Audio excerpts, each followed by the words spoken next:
Hello everyone, this is part 12 of What If Naruto Married Ino Till Death, and I hope you guys enjoy this video and to like, to subscribe, to share, and check out the playlist, to see more comment down below. Now let's start the intro. They call me a god.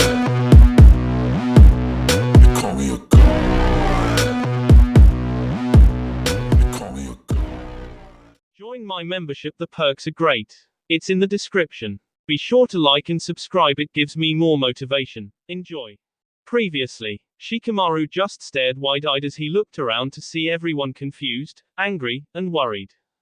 Damn Ino, you better be safe, he yelled in his mind, hoping it was true, trying to convince himself that Ino's phone ran out of battery, and nothing worse. He tried his best to shut the front door softly to not ruin their moment as he tiptoed toward his bedroom. Hey, you're back, he heard Kiba scream out. Naruto turned slightly to see his bud and the girl looking at him. Yeah, he replied as he quirked an eyebrow up. Babe, I need to have a chat with Naruto, the brunette told the female who pouted sadly.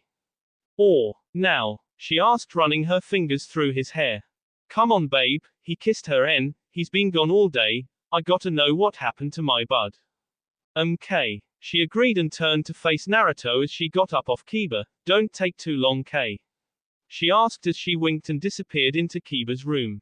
Kiba watched his girl leave and turned to face the blonde. So, where'd you been? He asked as he leaned against the couch. Around, Naruto answered as he sat at the other end of the couch. Aha, so being around got you that blue cheek, right, he said with an eyebrow quirked. Naruto watched his friend, knowing that he wouldn't get away with anything. After all, they've known another far too long. He couldn't help the small smile forming on his lips as he remembered the day they bumped into one another. It was almost as if fate decided to make him happy for once in his life. Flashback. A little boy was running away from a tall woman who seemed to be screaming loudly. He ran as fast as he could because he knew that if he was caught, then his butt would end up bruised in so many colors that even he doesn't know all of them. So he continued to run as the woman continues her chase after him. He could tell she was mad from the remarks and comments she was spitting out from her mouth. She always reminded him of a crazy dragon that just wants to pick on him like a piece of meat. He couldn't fight the adrenaline pumping through his vein when he turned to see the red face with steams blowing out of her ears, so he ran faster and faster until she tires and he ends up on top of the hill behind trees after trees. He stopped after realizing that he wasn't being followed any longer and he took gulps of air to fill up his small lungs. Once he was able to catch his breath again, he took a good look around him and started walking forward. Wow, where the heck am I? He asked himself. Damn crazy lady. Why doesn't she take those stupid pills the doc have her? Maybe then she'd be more sane. A voice bellowed out angrily, causing the boy to follow it. Hey, how'd you get here? The owner of the voice asked once their eyes met. Ran, the boy decided to say, which caused a large grin from the other. From your mom too, huh? He laughed good-heartedly and offered a titan hand out to the boy. The name's Kiba. Naruto. End flashback. The smile on his face grew wider into a grin that caused the brunette to stare a bit uncomfortably. Dude, what the hell are you thinking of? Kiba asked, sitting up. Remember when we met then headed back to see both our mom fighting? The blonde asked. Yeah, they were so immature. Kiba smirked before chuckling along with Naruto. Dude, but seriously, where'd you go? When I left the club, things got blurry and I passed out. He half lied, then I woke up in Hinata's room and... Wait, Hinata, that one girl? He asked for clarification with a confused look. Yeah, and... Naruto tried to continue, but was interrupted once again. Dude, did she are you? Kiba asked, a bit hesitant as he leaned forward. What? No. Naruto defended, aiming a confused look at his friend. Why'd you say that? Because dude, doesn't she have a major crush on you since forever? And you happen to be on her bed when you wake up? Wait, she has a crush on me? Naruto asked. Yeah, everyone knows it, Kiba told him matter-of-factly. Don't tell me you didn't know. He gave a look to Naruto that says, are you serious, before smacking his hand against his forehead. You're clueless. Shut up. Naruto barked angrily as he continues to think to himself. What the hell do you mean? Shikamaru bit out angrily. I'm sorry, but we can't do anything more at this moment. Please excuse me. the man in uniform said before walking to meet a fragile-looking woman. That's it. Tenton called out angrily as she curled up her fists. That's it. Tenton, we need to be strong, Shino said comfortingly with a hand placed on her shoulder. It seems like the law enforcement won't be helping us, Sai announced looking at everyone. Let's head back, we have to speak with Kin, Kabuto had said as he walked toward the exit door. The room was dark, the floor was cold, and the feeling of her skin against the wall sent shivers up her spine hitting her n.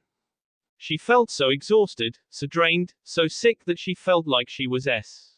Her eyes were closed as she tried to think about her loved ones. Her friends, what are they thinking? What are they doing? Do they know how much she appreciated them? Did she show it enough? Did she make them smile like they do her? Is she there for them like they are for her?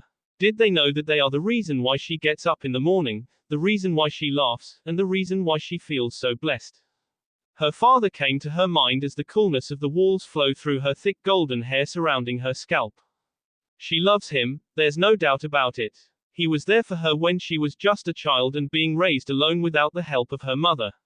She appreciated her father. Yes, there are times when she felt alone and afraid for everything because of him at times, but her heart never really pushed the love she has for him away. She knows he loves her from the long hugs, the small smile, and the way he laughs so heartedly. His name came to her mind as she thought about his laugh.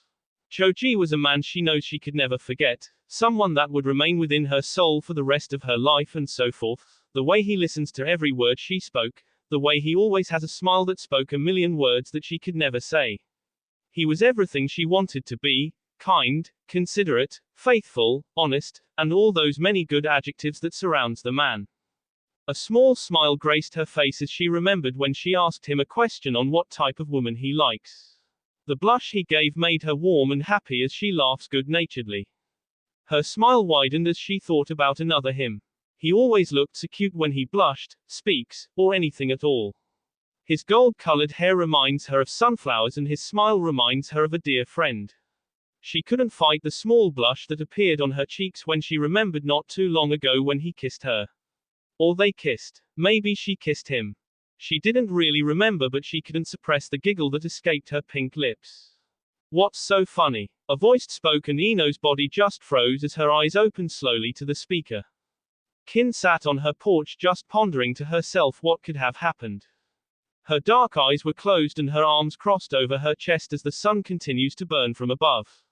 She could hear footsteps nearing her as a soft breeze ran through her thin black hair. The moments at the cafe with her missing friends floated through her mind as a voice spoke her name. She opened her eyes slowly to be faced with those she knew would want, no, demand answers to what transpired the day before. She could see the desperation, the need of comfort and assurance that their friends were okay, but right now she wasn't too sure as she opened her mouth. Roy is gone. Previously, she could see the desperation, the need of comfort and assurance that their friends were okay, but right now she wasn't too sure as she opened her mouth. Roy is gone. Ino filched at the touch of his fingertips grazing down her cheeks. She tried her best to keep her cool demeanor as his smile grew softly with every touch of her skin. His bright eyes were piercing and they seemed to be piercing through her body and into her soul. Ino, he began, what an unlikely name for such a beautiful girl. He watched her reaction to his touch only to see the scared look upon her face. Please don't be scared, I won't hurt you. For some reason she believed him and she felt like smiling and laughing this whole situation off, but there is also the other part of her which is unbelievably scared that she won't see the sun again. What are you planning on doing to me? Ino voiced softly as his fingers left her face. She watched his face, his unusual grin fell slightly, his expression took on the form of hurt, and his body still as it stayed squatted before her. Why would you think that I'll do anything to you? He spoke, after all, you're too beautiful to. Shin, a voice called out as it closed the door. The place was dark and Ino was only able to see those that were close to her, i.e. Shin. She could tell it was a female from the voice and she wonders who it could be, but a few minutes later she received her answers. A woman stepped closer to her view and she saw a dark red sleeveless shirt with dark blue caprice. Ino squinted hard to see the face that was hidden from the shadows of the room. What the hell do you want? The male with what seemed like silver hair to Ino demanded. Why don't you make her something to eat? The female asked. Why? He questioned angrily. Because idiot. Don't you think she's hungry? She hasn't eaten all day. The female voice bellowed out loud, echoing its way through the walls. Don't you dare call me an idiot, you be. The one named Shin fired back. Beside. What the hell are you doing here? The loudness halted into an eerie tension of anger and confusion. Ino waited and wondered what would happen next. The way they interacted reminded her of siblings or something more intimate. The way the girl spoke reminded her of someone from her past, but she wasn't able to delve any deeper into the thought due to said person speaking. She's hungry, go get her something to eat, she stated, causing the male to glare at her. Are you hungry? He asked the blonde softly. Ino wanted to say no, heck, she wanted to order them and even beg them to let her go. She wanted to tell them that she wouldn't file anything against them, that she would not hold any type of grudge, and that anything that had or will happen she wouldn't remember it even if someone threatened her. Yet all these things she wanted to do didn't happen because her stomach gave into the thought of food. All you had to say was yes, Shin had laughed as he got up. Don't do anything stupid, he finished as he pointed an accusing look toward the female in the dark. Just go already, the female called out. Ino could hear a huff and the door closing softly behind him. She then heard footsteps walking to the door and Ino almost felt some sort of relief, but the noise of the lock being turned made her heart jump. As the footsteps came closer to her, she hoped and prayed that the girl didn't spite her, but it seems luck wasn't on her side today. Hello Ino, the voice spoke. Remember me? She asked hauntingly. Ino gave a confused look, but once she saw the unknown female squat in front of her, Ino's eyes widened by the knowledge that she knew in the past. Karen. Shikamaru must have walked through the same path about 50 times or more. Hinata along with Sai followed, looking around her favorite places. Why do you suppose we look around places that Ino enjoys? Sai asked as his eyes roamed the nearby pedestrians. We might find the KPER here, Shikamaru called from the front, searching for anything blonde. Though he said it would help find the suspect, he still couldn't help himself trying to look for a patch of blonde hair. Hinata couldn't fight the hysteric that she is feeling as she hoped that the other groups were able to find her or the suspect. Hinata. A male voice bellowed out happily as he ran toward them. Naruto-kun, Hinata said, a bit startled by the blonde. Looks like the three of you are looking for something, a cell phone. Naruto asked. Hinata wondered if she should tell him what is going on and the missing Ino. It could possibly help with the search because the person who took her could possibly liked or even love Naruto and took Ino as bait or for death. Then again, Naruto may just go mad with hate and passion in order to find the other blonde. Hinata's pale eyes shifted to the pineapple head who stared at her almost in a glare. Her eyes then shifted slightly to the raven-headed male who stared back confused. Something like that, Hinata tried to say without leaving any hints. Did you want me to help? Naruto asked politely as he looked at the other male. Maybe next time, let's go, the leader stated almost angrily as his hands were pushed into his pockets. Hinata, did I say something? Naruto asked, knowing full well that something must be wrong, or the genius just hates him. Sorry Naruto, we must be going, she said softly and headed after the two male. Bye. Naruto mumbled, staring at the three's back confused. Kin walked around where she would go with the navy-haired male, hoping to find some form of hints left. Kabuto followed her, slowly examining anything and everything that caught his eyes. He noticed something inside his house when Kin got them in. Boxes were knocked over, vases broken, and the television that looked pretty expensive had a large hole within itself. He noted that Kin's face paled at the sight, and as they continued into the bedroom, her face became completely white. Is this blood? She managed to say as she went to take a closer look. Kabuto followed suit and pulled the sheet closer to his face in order to smell the red stain. His face twitched slightly as the common smell enters his nostrils, causing his stomach to turn. We have a problem. Tenten wanted to scream, yell, and even punch anyone and everyone. Yeah, they should be in school, but this is much more important than learning stupid numbers that they'll never use again. This goes above everything else because this is looking for her sister. I believe we got no lead. Shino admitted sadly. We still have to try, Tenten tried to say confidently, but it came out as a begging plea.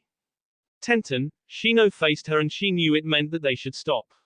They had searched every hangout, every place that they had eaten at. The man that asked for Ino's name before the date had quit and left, so they left him on the suspect list as well as Kenji, who seemed to have disappeared. Ring ring. Yeah, Shino asked through the speaker.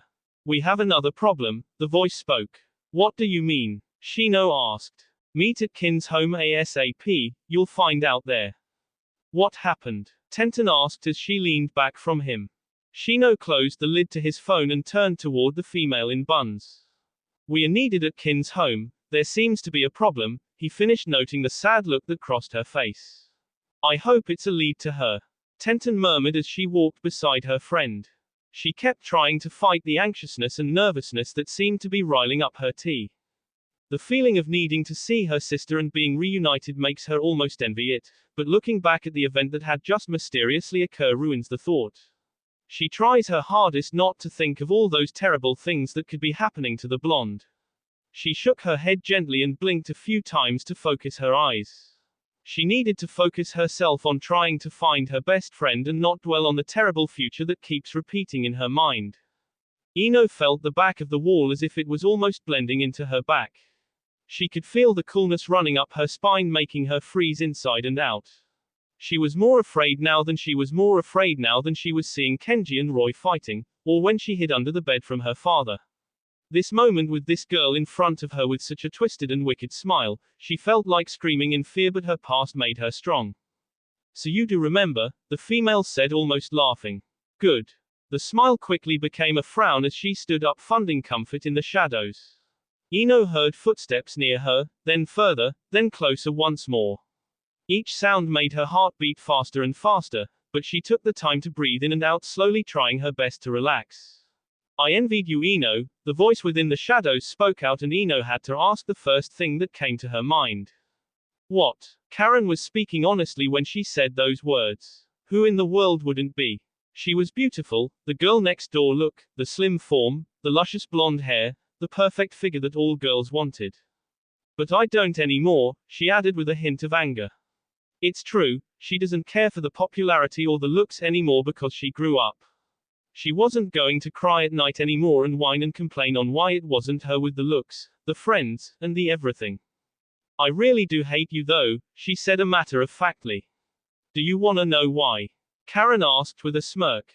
Shino stared at the red stain upon the bedsheet on Kin's coffee table. The stain was visible as it was clearly exposed to everyone in the room. Who would do this? Hinata asked, a little horrified. The question is this a cover-up or was he taken as well? And possibly yes, Kabuto formulated as he waited in the silence.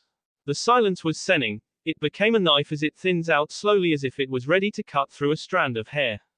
What are we going to do?